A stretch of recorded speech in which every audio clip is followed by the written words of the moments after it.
আমি bear Grylls. আমি আপনাদের দেখাতে চলেছি কি করে পৃথিবীর সবথেকে বিপজ্জনক স্থান থেকে বেরিয়ে আসতে হয়। আমাকে এমন কিছু জায়গাতে কিছু চ্যালেঞ্জের মধ্যে দিয়ে পেরোতে হবে যেখানে বেঁচে থাকার সঠিক দক্ষতা জানা না থাকলে একদিনও টিকতে পারবেন না।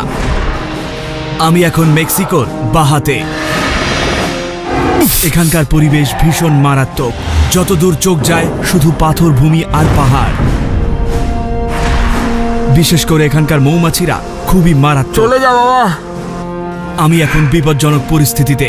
সূর্যের তেজের জন্য আমার ফোলা চোখের মধ্যে দিয়ে দেখতে আরো অসুবিধে হচ্ছে। এখানকার শুষ্ক তাপ প্রত্যেক বছর 100-রও বেশি লোকের প্রাণ নেয়। এইরকম জায়গায় কিছুই বেঁচে থাকতে পারে না।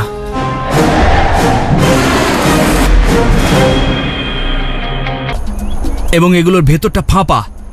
আর যদি আমি কোনো জায়গা পাই যেখানে আমি খুঁড়ে জল খেতে পারি, সেক্ষেত্রে এগুলোকে স্ট্র হিসেবে ব্যবহার করব।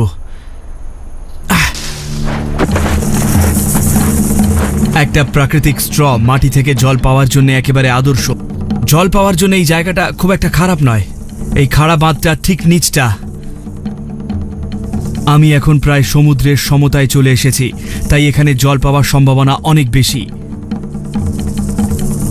এখানে মাটিটা বেশ ঠান্ডা আর স্যাঁতস্যাঁতে হয়ে আসছে। নিচে জল পাওয়ার একটা ভালো ইঙ্গিত বলা যায়।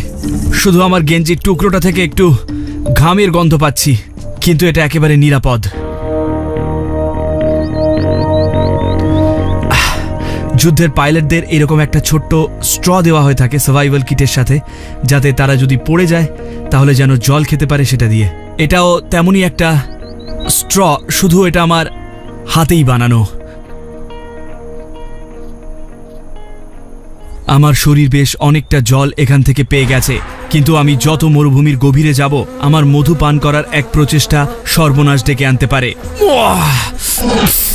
সূর্যের তেজটা আমার এই ফোলা চোখের মধ্যে দিয়ে দেখাটা আরো দুঃসাধ্য করে দিচ্ছে।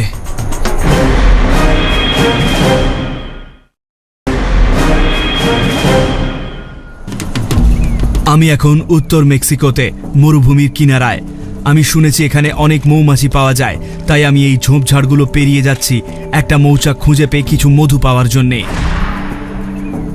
এটা মোটেই সহজ কাজ নয়।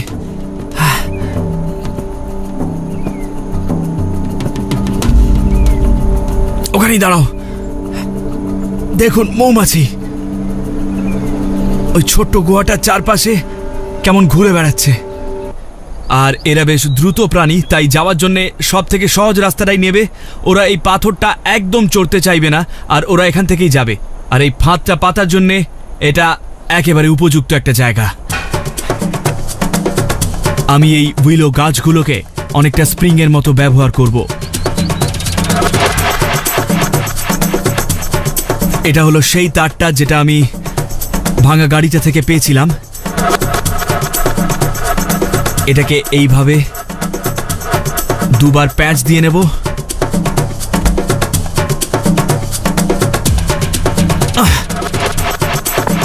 ফাঁসটা আমি উইলোর স্প্রিংটার সাথে লাগিয়ে দিয়েছি, তারপর মাটির সাথে আটকে দিয়েছি। আর তারপর এই ছোট কাঠের টুকরোটাকে ট্রিগার হিসেবে আমি এখানে বসাবো। এটা খুব সূক্ষ্মভাবে লাগাতে হয়। আমি এখানে এটার জন্যে একটা ছোট্ট রাস্তা বানিয়ে দেব, যাতে ওটা উপরে উঠে ট্রিগারটাতে পা দিতে পারে। আর তারপর ফাঁসটাকে একেবারে সমান করে রাখবো,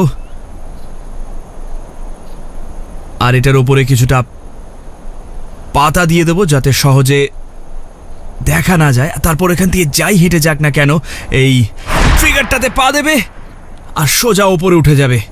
আর আমার রাতের খাবার হওয়ার জন্যে একেবারে তৈরি। কেউ একটা মাংসের ফালি নিয়ে সেটাকে কুকুরের মলের মধ্যে ঘষে আপনার মুখে ভরে দিয়েছে। স্কাঙ্কের মাংস খেতে জঘন্য হতে পারে, কিন্তু এটা প্রোটিনের একটা ভালো উৎস, আর সেটা আপনাকে এগিয়ে যাওয়ার শক্তির যোগান দেবে। দীর্ঘ এক সফরের যাত্রাও একটা পদক্ষেপ দিয়েই শুরু হয়, আর এইরকম পাহাড়ি এলাকায় বেঁচে থাকার লড়াইয়ে এই কথাটা মাথায় রাখতে হয়। আমার সামনে প্রায় 150 মিটারের ভাঙা গ্রানাইট পাথর, কিন্তু এর উপরে ওঠাটা মোটেই সহজ হবে না। একবারে চূড়োয় উঠতে পারলে আমি আমার সামনের রাস্তাটার একটা বেশ পরিষ্কার ধারণা পেয়ে যাব এবং এগিয়ে যাওয়ার একটা রাস্তা পাবো।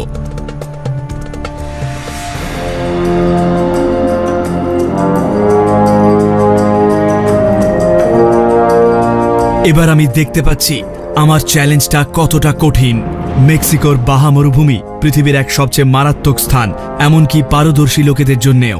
1996-তে একটা আর্মি ট্রেনিং কোর্স খুব বাজেভাবে বিপর্যস্ত হয়ে যায় যখন 15 জন সৈনিক এই প্রচণ্ড তাপমাত্রায় মারা যায় এবং তাদের মধ্যে 2 জন উদ্ধারকারী দলের লোকও ছিলেন।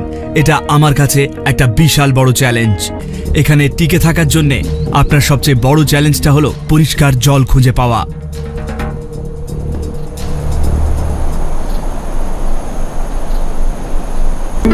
আর এটা খেতে খারাপ নয়, এটার স্বাদটা কিছুটা মাছ আর মাংসের মিশ্রণ।